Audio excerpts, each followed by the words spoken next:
Selamat datang. Pernah nggak sih Anda pengen banget bisa bahasa Inggris, tapi rasanya kayak mau mulai dari mana ya? Bingung banget. Nah, kalau Anda merasa benar-benar pemula, atau mungkin mulai dari nol besar, Anda berada di tempat yang sangat tepat. Hari ini, kita akan meletakkan batu pertama dan membangun fondasi bahasa Inggris Anda sama-sama. Rasanya tuh tiap buka buku bahasa Inggris langsung pusing duluan kan? Kayak nggak ada titik awal. Tapi tahu gak?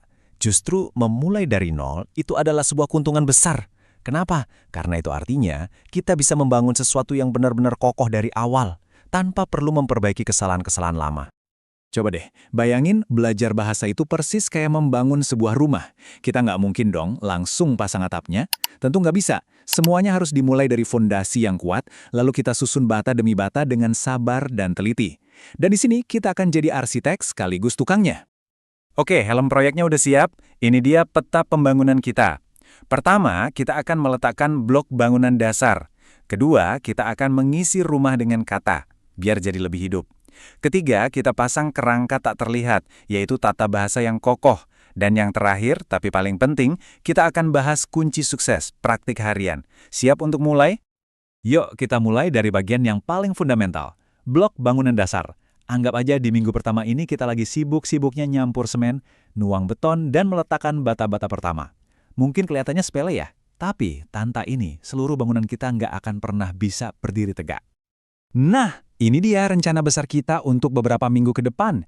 Jelas banget kan? Minggu pertama, kita fokus 100% ke fondasi. Minggu kedua dan ketiga, kita mulai dekorasi rumah kita dengan perabotan, yaitu kosakata sehari-hari.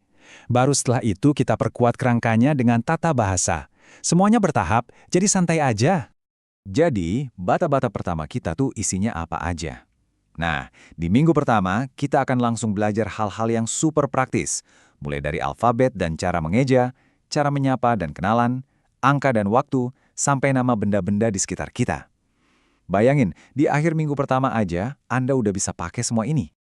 Nih, lihat betapa pentingnya hal yang kelihatan sepele kayak ejaan di dunia nyata. Anda pasti pernah kan harus nyebutin alamat email lewat telepon? Nah, tanda @ itu dibacanya @ dan titik itu dot.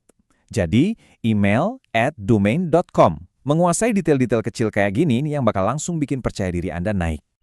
Oke, fondasi kita sudah kokoh. Sekarang saatnya bikin rumah kita ini lebih nyaman dan personal. Waktunya belanja perabotan. Di minggu kedua dan ketiga, kita akan fokus mengisi rumah ini dengan kosakata. Kata-kata yang akan membuatnya terasa lebih hidup dan benar-benar bisa dihuni. Perabotan apa aja yang mau kita beli? Tentunya yang paling penting dan paling sering kita pakai dong. Kita akan belajar soal keluarga, rutinitas harian, makanan dan minuman, sama bagian-bagian rumah. Kenapa ini penting? Soalnya ini adalah topik-topik kunci yang bikin Anda bisa mulai cerita tentang diri Anda sendiri. Baiklah, rumah kita udah punya fondasi. Udah diisi perabotan juga. Tapi, apa sih yang bikin itu semua nggak berantakan dan tetap berdiri kokoh? Jawabannya adalah kerangkanya. Nah, dalam bahasa, kerangka yang tak terlihat ini kita sebut tata bahasa atau grammar. Anda mungkin nggak bisa lihat, tapi tanpanya, semua kata-kata kita bisa runtuh. Jadi, grammar itu sebenarnya apa sih? Gini deh, anggap aja ini kayak resep masakan. Kata-kata itu bahan-bahannya, nah grammar ini adalah petunjuk langkah-langkahnya. Aturan inilah yang memastikan masakan Anda jadi enak dan punya makna, bukan cuma tumpukan bahan yang acak-acakan. Dan jangan takut dulu, untuk level 0, kita nggak akan bahas buku grammar yang tebelnya minta ampun. Kita hanya akan fokus pada 4 pilar paling dasar ini aja, cuma 4, yaitu kata ganti seperti I dan you, kata kerja super penting to be, cara mengubah benda dari tunggal jadi jamak, dan cara menunjuk sesuatu. Gampang kan? Sekarang perhatikan baik-baik ya, karena ini aturan emasnya. Kata kerja to be ini ibarat jantungnya kalimat dalam bahasa Inggris. Kuncinya cuma satu, hafalkan pasangannya. I itu jodohnya cuma am. She, he, dan it itu satu geng selalu pakai is. Dan sisanya, you, we, they selalu bareng sama are. Cukup ingat ini, Anda sudah menguasai salah satu bagian paling dasar. Nah, yang ini juga gampang banget, coba ikuti ya. Kalau ada satu benda di dekat Anda, kita bilang this. Kalau bendanya satu tapi jauh di sana, kita bilang that. Sekarang kalau bendanya banyak dan ada di dekat Anda, pakainya these. Dan terakhir kalau bendanya banyak dan jauh, kita pakai those. Sederhana dan berguna banget. Rumah kita udah berdiri, fondasinya kuat, perabotannya lengkap, kerangkanya juga kokoh, keren. Tapi, rumah sebagus apapun kalau nggak dirawat, pasti bakal rusak. Nah, inilah bagian terakhir dan sejujurnya yang paling krusial, praktek harian. Ini adalah cara kita merawat rumah bahasa Inggris kita biar selalu bersih, kuat, dan nyaman. Terus, berapa lama kita harus merawatnya setiap hari?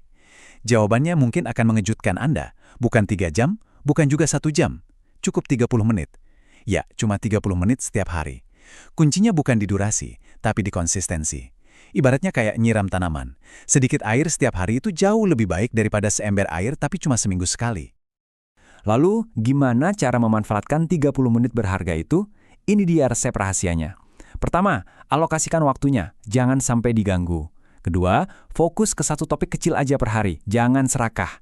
Ketiga, kulik kata itu, ejaannya gimana, cara ngucapinnya gimana. Dan terakhir, langsung coba pakai di kalimat-kalimat sederhana. Udah, itu aja. Dan ingat ya, tahu sebuah kata itu bukan cuma tahu artinya. Misalnya kata house, Anda harus tahu ejaannya, H-O-U-S-E, cara pengucapannya, bentuk jamaknya, houses, dan juga pasangan katanya, kayak dream house. Menguasai keempat aspek ini yang akan membawa Anda ke level selanjutnya. Jadi kesimpulannya, kembali lagi ke sini. Dengan kita fokus membangun fondasi yang kokoh, mulai dari blok dasar, kosakata inti, dan kerangka tata bahasa, kita ini bukan cuma sekedar belajar bahasa Inggris.